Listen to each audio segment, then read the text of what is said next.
Hey, Bernice. Hey, Nikki. How's it going? It's going well. How about you? Pretty good. Pretty good. So you just got back from Chicago. What were you doing there again? Remind me.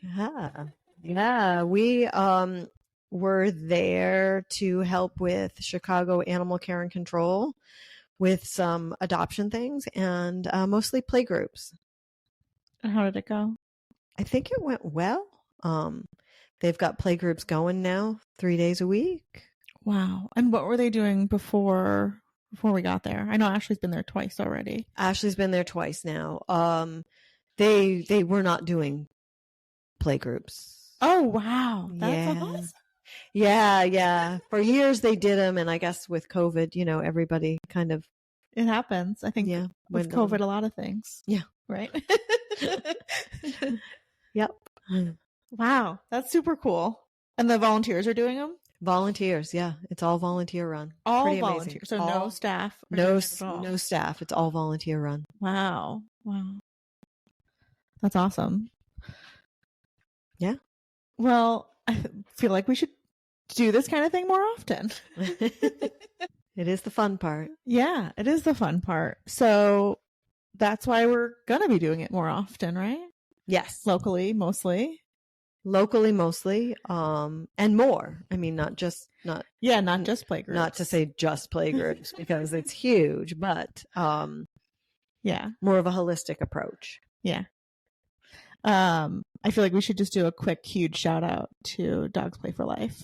Yes. And the amazing work that they do. Yes. Which makes it easier for us to do what we do because of the crap ton of resources they have available. Yes. To allow shelters to keep on keeping on with their playgroups. Yeah, their playgroups, and they've got a great training library as well. So yeah, log in there, shelters, if you haven't already. Super extensive library. That's great. But yeah, so we're going to be doing it more often.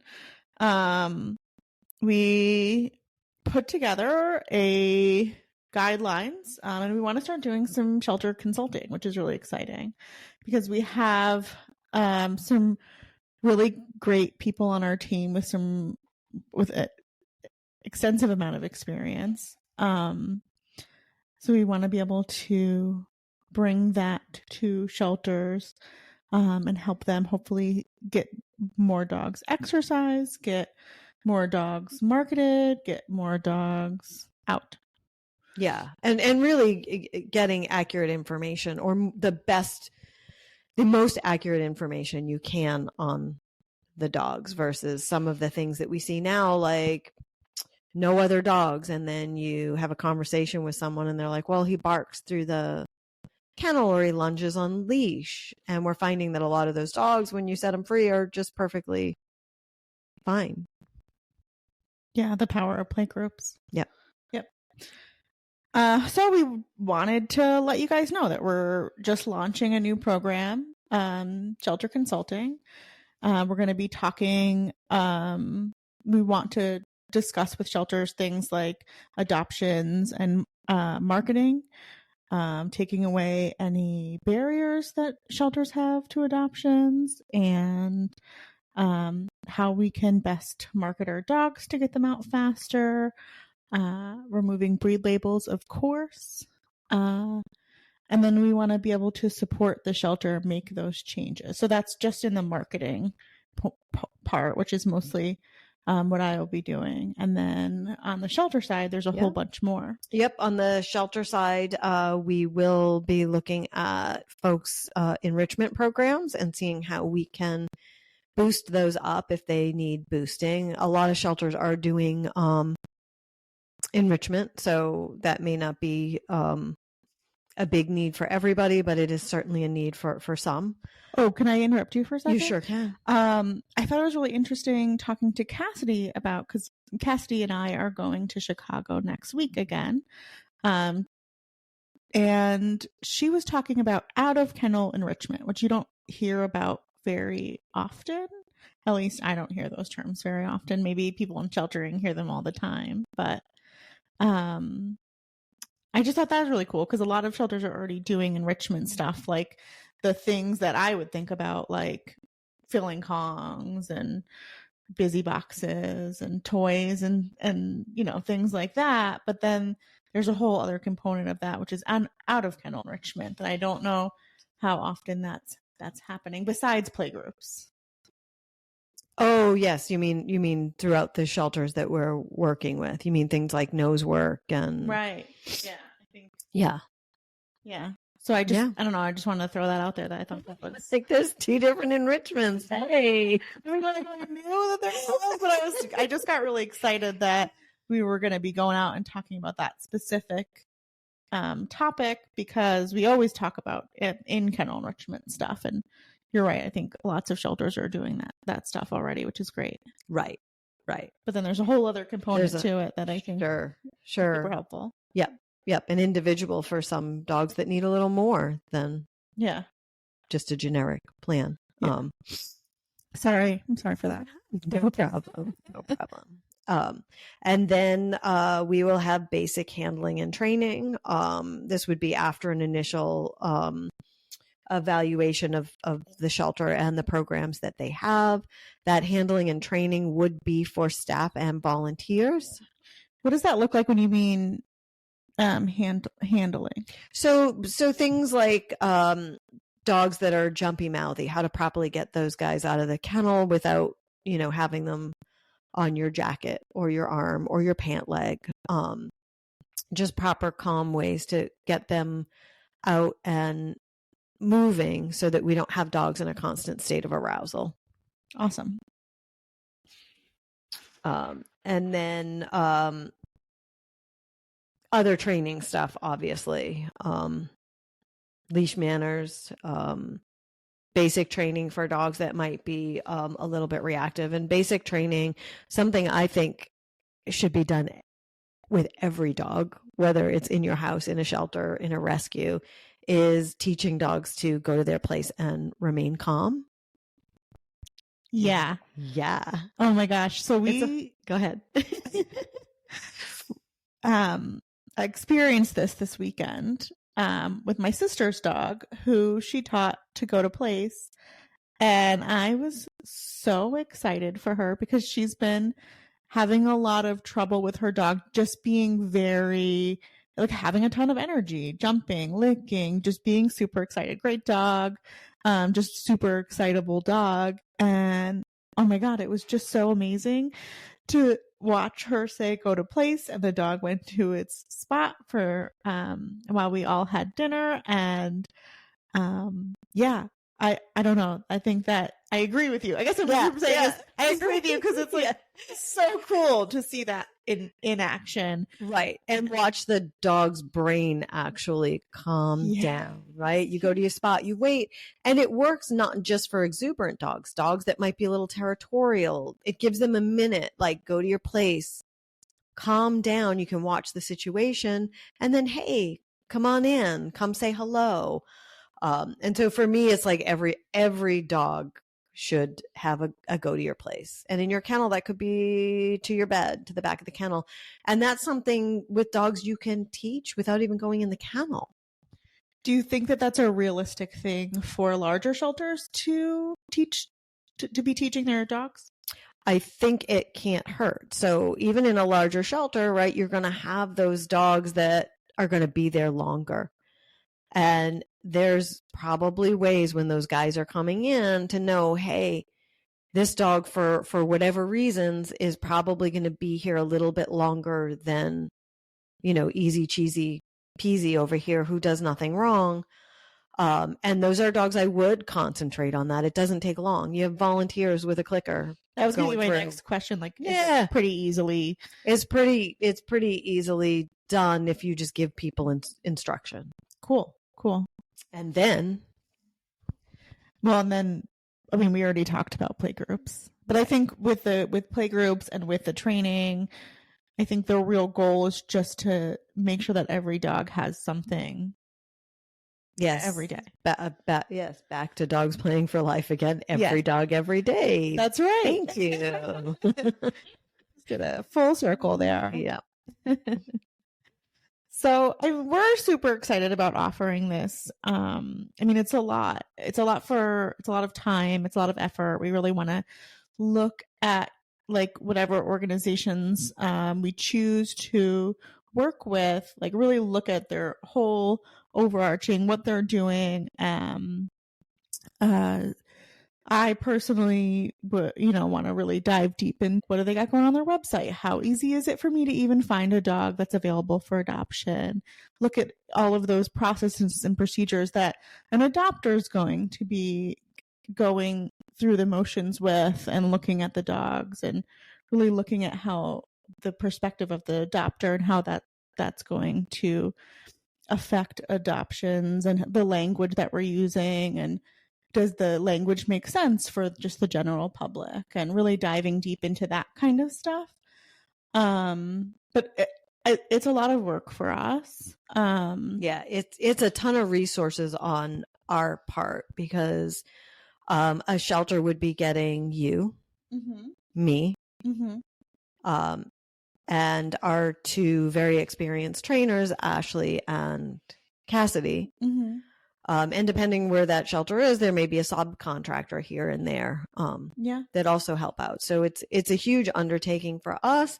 So it's really important that shelters wanting to do this are willing and able to make changes. Yeah, make those necessary changes. And we've created a whole form, and we have a whole landing page about what to expect from us, and what we expect from the shelters that want to participate in this. And we're doing, I know we mentioned a little bit that we're doing really local. We're here in the Dutchess County, New York area. But we're also looking to grant to a few shelters a year to do it nationally as well. So if you're listening and you're not local, still go check out what we've got. I think one of the things that's great too is if you're an organization that has like a big training area where we can, we always want to be able to invite other nearby organizations so that we can get everybody in the community that we're working with the resources that we have available. Right. And you and Cassidy are doing a mini version, right? Back to Chicago again. It sounds like we really like Chicago, and I love Chicago in the summer, but I will tell you, I am glad it's you and Cassidy, because I don't like the cold and the wind. I know we're in New York, and when I say it to people in Chicago, they're like, but you live in New York. But I swear it's colder there. There's a little extra chill in Chicago. Yeah. It is a beautiful city, though. And we do love the shelters and the rescues there. Met some really great people last time, and you and Cassidy are going to meet really great people this time. Yeah. So we're going to South Suburban Humane Society, which is about, depending on traffic, 35 minutes to an hour outside of Chicago. That's an hour. Yeah.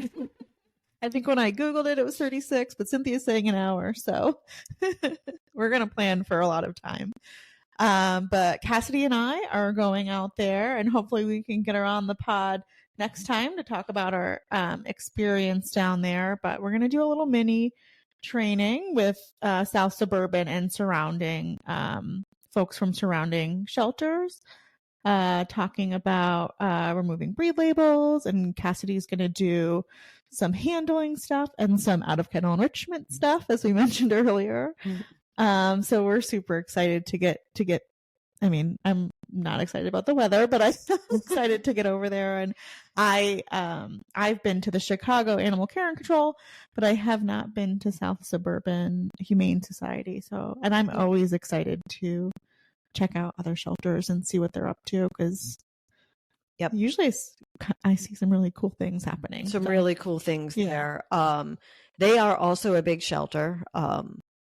Not as big as Chicago Animal Care and Control, but they are a big shelter. I think she said they have 14 or 15 animal control contracts for the other end of Chicago. They did send staff to Chicago Animal Care and Control. Well, Ashley was there doing the play groups, and they took their play groups back. And we got a really nice note from Emily, their executive director. telling us about a dog that had been in their care for 300 days as an only dog. And their really great person went back, put her with a dog, and her bio has been changed. Oh my gosh. That's awesome. Yep. So that's what we're going for here. Real information. Yeah. Yeah. That's awesome. Oh my gosh. It's just a good feeling to hear those kind of stories and see how it's like really working. Right. Not just in the shelters that we're going to specifically, but the people are taking home the information and utilizing it at their own shelter. So that's awesome. Yes. Yes. Yeah. That's great. And we're going to take a dog.